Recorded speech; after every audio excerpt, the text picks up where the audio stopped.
जय हिंद दोस्तों, वंदे मातरम। तो भाई, डंकी की जो एडवांस बुकिंग है वो कल से इंडिया में शुरू होने वाली है। मतलब कि 14 दिसंबर से इंडिया में शुरू हो जाएगी। तो ये एक बहुत अच्छी बात है, क्योंकि उसके बाद इंडिया में एक अलग ही माहौल देखने के लिए मिलेगा। एडवांस बुकिंग जब भी शुरू होती है तो ऐसा ही कुछ होता है। और फिर उसके बाद में सलार की भी शुरू हो जाएगी, क्योंकि सलार के मेकर्स ने इस बात को क्लियर किया है कि हम लोग सिर्फ अभी मूवी के सर्टिफिकेशन के लिए रुके हुए थे, वो हमको मिल गया है, तो अब हम लोग बिल्कुल एडवांस बुकिंग के साथ आगे बढ़ जाएंगे। सलार को एडल्ट सर्टिफिकेट मिला है, और डंकी की बात करें तो उसको यूएस सर्टिफिकेट मिला है। इस वीडियो में हम लोग बात करने वाले हैं डंकी की एडवांस बुकिंग के बारे में, और शाहरुख खान की जो पॉपुलैरिटी है फॉरेन लैंग्वेजेस में, फॉरेन कंट्रीज में, वहां पर साफ तौर पर समझ में आ रहा है कि भाई वाकई में एडवांस बुकिंग इसी तरीके से होती है जब आपकी मूवी सिर्फ सिंगल लैंग्वेज में रिलीज हुई हो तब भी। मतलब ये कोई ऐसी मूवी नहीं है जिसकी बहुत सारी लैंग्वेजेस में रिलीज किया जाना हो, नहीं, ऐसा कुछ भी नहीं है। इस मूवी को सिर्फ सिंगल लैंग्वेज में रिलीज किया जा रहा है, उसके बावजूद भी जो उसकी एडवांस बुकिंग चल रही है वो शानदार है, और वो बताता है कि शाहरुख खान की जो फैन फॉलोइंग है वो बाहर भी काफी ज्यादा अच्छी है। अब देखिए, जितनी हम लोग अभी बात कर रहे हैं फॉरेन लैंग्वेजेस की, और जितनी हम बात कर रहे हैं ओवरसीज कलेक्शन की, वो सबके सब कलेक्शन काफी कम आपको लगेंगे। क्यों? क्योंकि जब इंडिया में कलेक्शन होता है तो ऑब्वियस सी बात है वो काफी ज्यादा होता है, और उसके सामने अगर हम फॉरेन लैंग्वेजेस की कलेक्शन देखें, ओवरसीज कलेक्शन देखें, तो कहीं ना कहीं वो काफी कम लगते हैं। लेकिन आपको इस बात से समझिए कि एक समय पर ऐसा भी था कि इंडिया की मूवीज के बारे में कोई बाहर बात भी नहीं किया करता था। लेकिन आज का आलम यह है कि हर कोई वहां की इंडिया की मूवीज के बारे में वहां पर बात करता है। खैर, डंकी की अगर हम बात करें तो सबसे पहली बात तो यह है कि डंकी की रास्ता जो है बिल्कुल भी आसान नहीं होने वाला है। एनिमल की जिस तरह से परफॉर्मेंस चल रही है, मतलब मेरे को लग रहा था कि मंडे को उसका कलेक्शन ड्रॉप हो जाएगा, लेकिन हुआ नहीं। ट्यूसडे को भी ड्रॉप नहीं हुआ, डबल डिजिट में ही दोनों दिन कमाई हुई है इस मूवी की। उसके बाद में अगर हम देखें, सबसे बड़ी चीज जो निकल कर आ रही है वो ये कि एनिमल का तो इसको थोड़ा बहुत टक्कर रहेगी ही रहेगी। इसके साथ में एक्वामैन भी रिलीज हो रही है, सालार का तो प्रीमियर इसके साथ में होना ही है। और सबसे बड़ी बात ये कि इससे एक महीने बाद में फाइटर रिलीज हो रही है ऋतिक रोशन की, और उस फाइटर को लेकर भी काफी कुछ बातें चलना शुरू हो गई कि भैया ये मूवी बहुत अच्छा परफॉर्म करने वाली है। भाई ऋतिक रोशन की मूवी है, एक देश प्रेम के ऊपर बनी हुई मूवी, तो ऑब्वियस सी बात है उसको अच्छा खासा ट्रैक्शन मिलेगा ही मिलेगा। जो ये चार मूवीज हैं जो कि कहीं ना कहीं डंकी के लिए थोड़ी बहुत समस्या पैदा करेंगी, लेकिन उसके बावजूद भी सबसे बड़ा क्लैश जो इसका है वो सलार के ही साथ है। और इन दोनों मूवीज में से जिस मूवी को वर्ड ऑफ माउथ ज्यादा अच्छा मिलेगा, वो ऑब्वियस सी बात है वो मूवी ज्यादा अच्छा करेगी। कलेक्शन की अगर हम लोग बात करें, सबसे पहली बात तो भैया यूएसए से जो कलेक्शन निकल कर आ रहा है वो करीब $102 के आसपास हो रहा है, $1000 के आसपास, मतलब $1,02,000 के आसपास का कलेक्शन पहुंच गया है, जिसको कि हम कह सकते हैं ऑलमोस्ट ये 85 लाख के आसपास टच कर रहा है।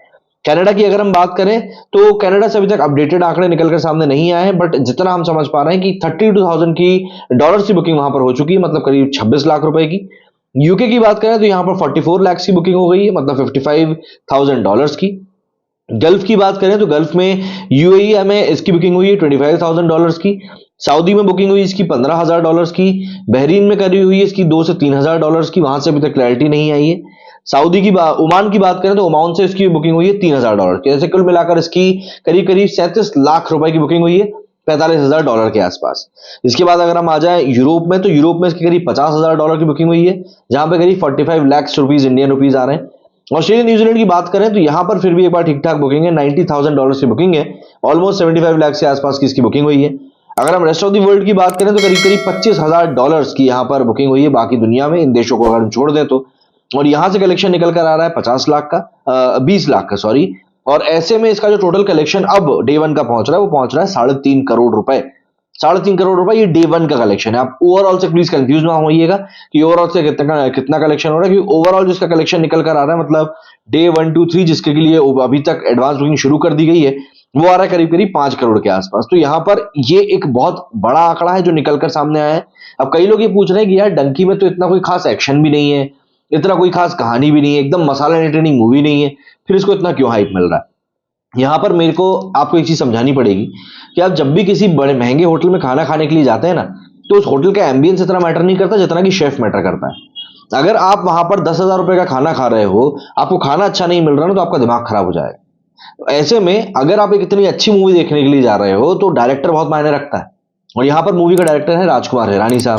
अब राजकुमार हिरानी जी की अगर हम हिस्ट्री उठाकर देखें, मुन्ना भाई एमबीबीएस के बाद में लगे रहो, मुन्ना भाई के बाद में संजू, पीके, और मतलब जितनी भी इन्होंने मूवीज बनाई हैं वो मूवीज ऑल टाइम क्लासिक रही हैं। थ्री इडियट्स एक कल्ट क्लासिक बन चुकी है आज की तारीख में। तो ऐसा है कि आप इनको इग्नोर नहीं कर सकते, आपको इनको कंसिडरेशन में हमेशा रखना पड़ेगा कि भाई ये अच्छी मूवी लेकर आते हैं। तो इसीलिए जब मूवी राजकुमार हिरानी लेकर आते हैं तो पब्लिक को भी एक ट्रस्ट रहता है, पब्लिक को भी एक भरोसा रहता है कि नहीं यार, ये बंदा अगर कोई मूवी लेकर आया है तो इस मूवी में जरूर कुछ ना कुछ एक एक्स फैक्टर रहेगा, और सबसे बड़ी बात, इस मूवी से हमको कुछ ना कुछ अच्छा ही मिलेगा।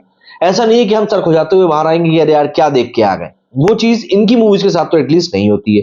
तो यहां पर पब्लिक को ये बात बहुत एविडेंटली पता है।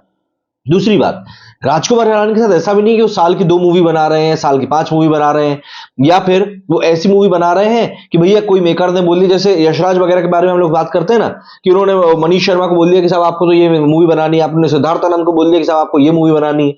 तो ऐसा नहीं है कि किसी मेकर्स के दबाव में आके ये काम कर रहे हैं। डंकी के प्रोड्यूसर्स की अगर हम बात करें तो गौरी खान तो है ही, साथ ही साथ राजकुमार हिरानी भी प्रोड्यूसर है। मतलब राजकुमार हिरानी का खुद का भी पैसा इस मूवी में लगा हुआ है।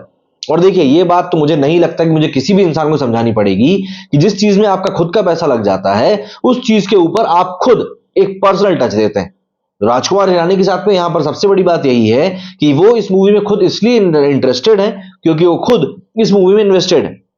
अब जब किसी व्यक्ति अपनी मूवी में या अपने किसी भी धंधे में अपना पैसा लगाता है तो वो चाहता है कि वो चले। ऐसा नहीं कि यार नहीं नहीं मैं नहीं चाह रहा ये चले, ऐसा कुछ नहीं होता।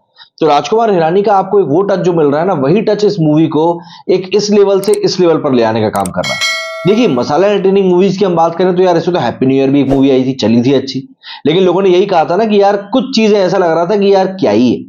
लेकिन अगर आप राजकुमार हिरानी की मूवीज देखेंगे, पीके को लेकर जरूर थोड़ी बहुत कंट्रोवर्सी हुई थी, बट ओवरऑल अगर हम उनकी मूवी के करियर को देखें तो उन्होंने बहुत शानदार मूवीज बनाई। और शाहरुख खान का उनके साथ हाथ मिलाने का एक बड़ा कारण यही था क्योंकि जिस समय पर डंकी वगैरह की अनाउंसमेंट चल रही थी, उस समय उनकी पठान की आखिरी शूटिंग चल रही थी, जवान की शूटिंग शुरू हो चुकी थी। मतलब उनको पता नहीं था कि दोनों मूवीज कैसा परफॉर्म करने वाली है। तो ऐसे में उनको एक ऐसे डायरेक्टर की जरूरत थी जो डायरेक्टर एश्योरिटी दे सके कि नहीं, मूवी चलेगी नहीं चलेगी वो एक बात की बात है, पर मूवी अच्छी जरूर बनेगी। और यहां पर राजकुमार हिरानी इंडस्ट्री में एक वही गारंटी लेकर आते हैं कि भाई मूवी तो अच्छी बनेगी। अब देखिए, कई लोग यहां बोल रहे हैं कि यार सलार जैसी एक्शन मूवी के सामने डंकी का क्या हो सकता है। देखिए, सलार की अपनी एक अलग ऑडियंस है, मैं खुद सलार को देखने के लिए जाऊंगा क्योंकि मुझे पसंद है उस तरह की मूवीज। लेकिन डंकी एक अलग ही जॉनर है, और कहीं ना कहीं डंकी का जो ये अलग जॉनर है ना, जिसमें थोड़ा सा रोमांस है, थोड़ी सी कॉमेडी है, थोड़ा सा एक्शन है, ये चीजें भी लोगों को देखना पसंद है। और अगर हम इस साल की बात करें तो आप समझ के देखिए, आप शुरू से शुरू करें, पठान में हमने एक्शन देखा, जवान में हमने एक्शन देखा, गदर 2 में हमने एक्शन देखा, एनिमल में तो एक्शन का ओवरडोज हो गया, कब्जा मूवी आई बीच में, और इसके बाद में सलार की हम बात कर रहे हैं, सलार भी एक पूरी एक्शन मूवी है, ए सर्टिफिकेट भी मिला है उसको, तो वैसी बात उसमें सीन्स कुछ ज्यादा ही अच्छे होने वाले हैं। तो ये सब चीजें क्या है, एक्शन का एक ओवरडोज कर गई हैं। आपको याद हो, तू झूठी है मक्कार और रॉकी और रानी की प्रेम कहानी उतनी बड़ी हिट नहीं हुई थी, लेकिन ये हिट तब भी हुई थी। क्यों हुई थी ये मूवी? क्यों? क्योंकि इन लोगों को एक्शन के बीच में थोड़ा सा रोमांस देखने के लिए मिल गया था और पब्लिक को वो चीज पसंद आई थी। तो ऐसा ही इस समय प्लस पॉइंट जा रहा है डंकी के साथ में कि एक्शन की इस तबाही के बीच में आपको एक ऐसी मूवी देखने के लिए मिलेगी जहां पर आपको रोमांस मिलेगा। क्योंकि अगर आप न्यू ईयर की बात करें तो वहां पर फिर आपको ये क्या बोलते हैं, फाइटर रिलीज होने वाली है। फाइटर भी एक एक्शन मूवी होगी, ऑब्वियस सी बात है। तो ये सब चीजें कहीं ना कहीं एक रोल प्ले करती हैं, और ये चीजें डिपेंड करेंगी कि आखिर किस तरीके से डंकी का वर्ड ऑफ माउथ फैलता है। इन दी एंड वही चीज मैटर करने वाली। क्या कहना है आप लोगों का, कमेंट करके जरूर बताइएगा। मेरे स्टूडियो फिलहाल इतना ही। जय हिंद, जय भारत।